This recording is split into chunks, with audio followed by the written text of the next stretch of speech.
Hey guys, welcome back to S2TV. I am Stu and this is Walt, joining you again. We are back in action. We are here posing the two most infamous questions of all time. One is, who am I?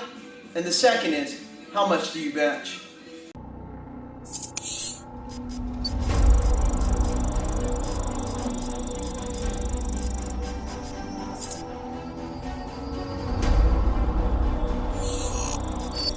We are getting knee-deep into the bench press today. By and large, the most technically involved lift that there is as far as the power lift's concerned. The bench press, the deadlift, and the squat. We're going to talk a lot about a study done by Thomas McLaughlin I will publish at the end of this video, looking at bar path, and we're going to talk a lot of technique today, guys, so let's get started. Alright guys, so before we get into the actual bar path, we're going to talk about the setup first. Incredibly important. Once again, if you have back issues, I'm going to show a couple of other versions that you can do that are absolutely fine with anybody that has back problems. So I'm going to lay back on the bench, and what I want to do is get an idea where this bench is going to be brought out from. So I'm going to roll it out to the end of the rack. From here, I'm going to put the center of that bar right about the center of my head. Now, I'm going to use the rack and start getting into as much of a back bend as I comfortably can get into. From here, I'm going to roll up on my shoulders, retract my shoulder blades. There's that retraction of scapula again. I'm going to bring one foot down and then the other, and then screw them into the ground. Now you can tell I just gently lowered my tailbone. I want my tailbone and scapula pulled together as tight as possible, pushing up into as much bridge as I can. I want my chest as close as I can get to the bar. Once I'm here, I'm going to take the rack, put one hand on each side, and just pack myself in, down even tighter. Once again, the rules in powerlifting are the butt and the feet have to stay on the floor, so we might as well practice it that way. We're so coiled up down here, people don't realize how much leg drive is involved in the bench. I'm so coiled up here that when I go to press that bar, especially back towards the rack, my feet are actually pressing this way, and it'll help me bring that bar off my chest. I'm going to get my grip, and I recommend as wide a grip as you feel comfortable with. Okay? Walt's going to help me out here because this bar is actually almost behind my head. I'm going to get set up one more time. Big deep inhale. He's going to bring it out on the count of 3. 1, 2, 3. I'm going to hold it, feel the weight. As I bring this bar down, I'm actually going to row it into my shoulder blades and then back. Roll it into the shoulder blades, send it back over the face. Into the shoulder blades, back over the face. Shoulder blades.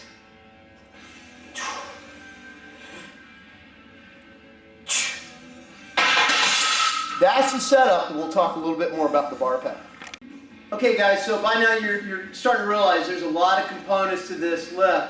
We've spent a lot of time talking about how we get leg drive involved. We got awesome back extension, thoracic extension, scapula is retracted, the shoulder and humerus is set. We're going to bring the bar down below the chest, so his bar path is down. Now when he starts this movement, as the legs kick in, this is a lot like a push press.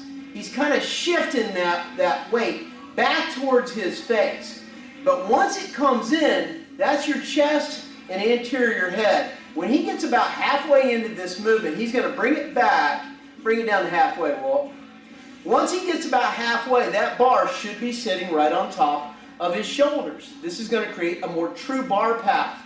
Now, if we look at it head on, what we should see is that the bar is directly on top of the wrist, in line with the elbow. So when he goes to extend and press this guy out, he's going to drive his triceps into it by pushing the bar apart. So let's look at the whole thing. When he brings it down, he's retracting his scapula.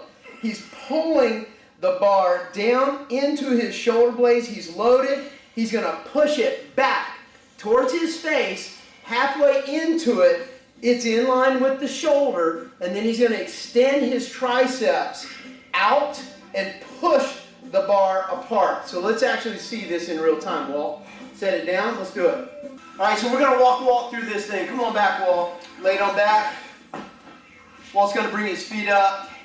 He's going to get on the very end of this thing. If you guys can't tell from the videos, Walt's like 7'5". That's why he looks so much bigger than me, because I'm easily 6'2", 6'3", right? So he's having to pack himself in on this bench. By no means, you don't have to do it this way. This works for me. Just lay your feet down on the bench, Walt. All right, and then start packing your feet back underneath you. Push into that back bend, all right? So we're going to arch up. We're going to get on the top of those shoulders. One more time, grab your rack. All right, now leave your feet and push yourself down into those feet. There you go, and you can tell we're just packing him in a little bit tighter. His glutes are getting a little tighter. His back is getting a little tighter. We're lifting his chest up. He's going to get his grip. Okay? Good and set. He's going to communicate with me. He's going to take a good deep breath before we go, and he's going to say 1, 2, 3. 1, 2, 3. I'm going to lift it, hold it. He's going to breathe out, right back in again, and as he's bringing that thing down, he's going to hold, explode, and he sends it back towards me. That was a great bar path. So we can start looking at that. His setup is awesome. He's going to drive this thing back. Oh my God, it's awesome. Back towards the rack, back towards me. You'll see this angle. It'll move probably at about 45 degrees, and then probably at the top, it'll start to straighten out. So the bar path will go to about 45-ish, and everybody's going to be different. 45-ish, and then about halfway to 3/4, or right around where the sticking point is, where the triceps come in, you'll see that bar start to shoot vertical. That couldn't have been any better. So let's compare it and see if mine looks the same way. So the pressure is on. Let's see if I can do as good a job as Walt just did. That bar was actually flying, and you can see the bar accelerating when he hits that bar path at the right angle. So I'm going to get my setup, pack it all in there.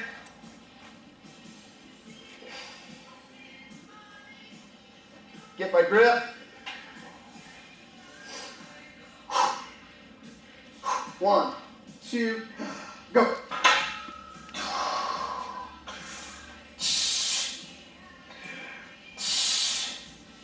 Good drive. Alright, last one, go get it. That's it. Yeah, nice. Woo. Alright guys, so we're starting to heat up, we're starting to add more weight, and just like any exercise, as the weight is increasing, the importance of the form become absolutely a necessity. The tendency gets to be the heavier the weight, the more sloppy the movement. We need to train the opposite. Only go as heavy, as fast as you can maintain proper form. So we're really going to be sticklers today with this, since we are doing a damn video on it, right, Walt? Yep, let's do it. All right, so it's getting a little heavier. Let's see how Walt did great the last time. Let's see if he can hold that form. All right, you ready? 1, 2, 3. Nice. So he's going to load this bar with his shoulder blades, press it back, shoulder blades. It's like he's rowing the bar. He's bending the bar over his chest, loading his back. His chest, shoulder, triceps are actually semi-relaxed when he's doing this. He's not firing until he comes off that chest. Nice one, nice. Good job, Walt. Pressure's on. Good.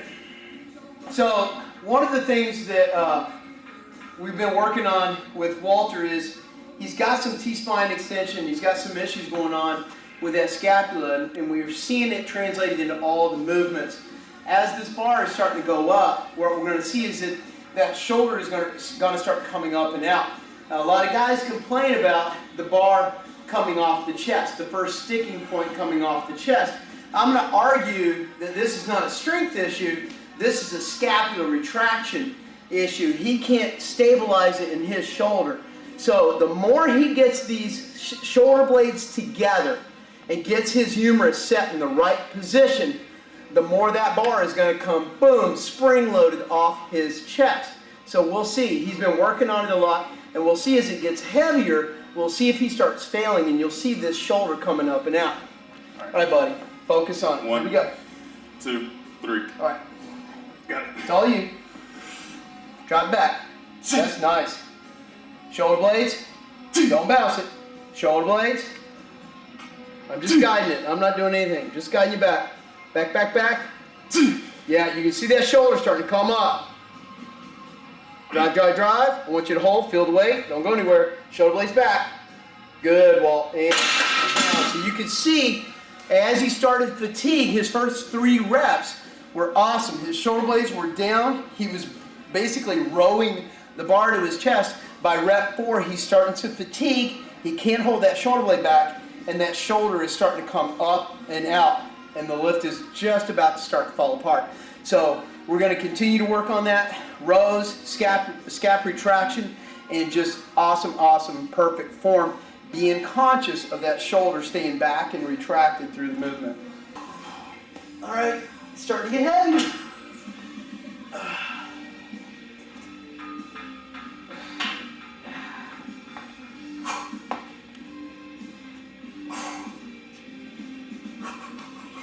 Go push a little weight. 1, 2, go. Nice, easy. Too easy. Nice, last one, come on. Wrap it up. Good. Yeah. Woo! All right, guys, last but not least, we've covered a lot today. I want to talk a little bit about joint health, range of motion, and also if you're having back issues, I'm going to give you a couple of variations. First is joint health. As you can see, I'm wearing little elbow sleeves. They're not really very tight.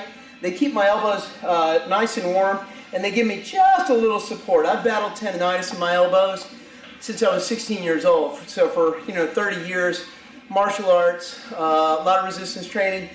It takes its toll, and I'm actually in training for a meet. I'm about 12 weeks out. So joint health is really important. If you're going to wear an elbow sleeve, get one that gives you a little bit of support, but isn't restricting the movement in any way. You're still loading those joints. It keeps your joints warm, and it's just enough support that it feels good for you. Also, the bench press is really hard on shoulders. I've had 2 AC separations that are still there. So when I started powerlifting again and doing the bench press, getting my shoulder blades back or keeping my scapula back and my shoulders set was not as easy as it sounded. It was especially like in the eccentric phase, it was almost like juggling the bar down. And it's gotten better. I've had to do a lot of extra exercises, specialty exercises to get that shoulder prepped and ready to do that. And there's a lot of movements. I simply can't press overhead. And there's days that I have issue in the bench press. So it may not be a good choice for you. If it's not, maybe you could try dumbbells, maybe you could try a machine. Last thing I want to talk about is if you're having back issue. Very simply, all we have to do is remove the arch and flatten out. If I simply take my abdominals and press them down and into the bench and still try to get my shoulder blades back and down, I can accomplish pretty much the same principles with the bench press. My chest, shoulders, and triceps are getting the load. It's still a great upper body exercise. It's just not a whole body exercise anymore. The last one, if that's still bothering you, is simply bring your feet up on the end of the bench. That is going to flatten the back out. And once again, once you're set up, we just get our shoulder blades retracted. I can pull those shoulder blades back. I can stay flat in my back and get the benefits of the bench press without any of the harmful side effects. Thanks for watching.